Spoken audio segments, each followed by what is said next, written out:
13 tiang listrik milik PLN tumbang ke badan jalan nasional di kilometer 36 Jalan Biren Takengon, Kabupaten Bener Meriah. Diduga tumbangnya tiang listrik akibat angin kencang yang melanda kawasan tersebut Rabu sore.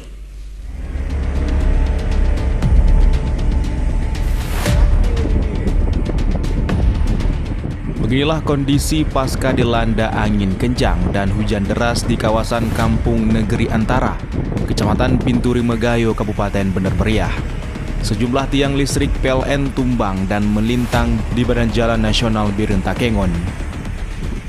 Kendaraan yang melintas dari arah Takengon Biren atau arah sebaliknya terpaksa menggunakan satu jalur secara bergantian di kawasan tersebut karena sebagian besar badan jalan terhalang tiang listrik yang melintang di badan jalan.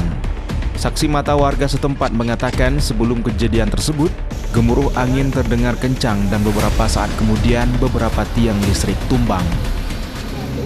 Angin kencang di sana,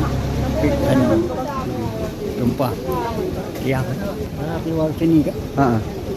Jatuh sana, lari ke sana.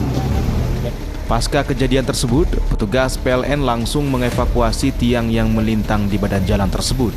Proses evakuasi berlangsung hingga dini hari. Kapolsek Pinturi Megayo mengatakan, angin kencang dan hujan deras melanda kawasan Pinturi Megayo, Kabupaten Bener Meriah, menyebabkan 13 tiang listrik tumbang ke badan jalan nasional Biren Takengon, tepatnya di kilometer 36 Kampung Negeri Antara. Tiang listrik yang tumbang sebanyak 13 tiang, 12 tiang beton, 1 tiang besi.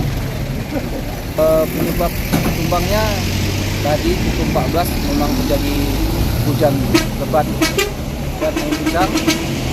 Dan informasi masyarakat yang melihat juga penyebabnya diduga karena angin kencang. Dari Kabupaten Bener Meriah, Yusradi, iNews melaporkan.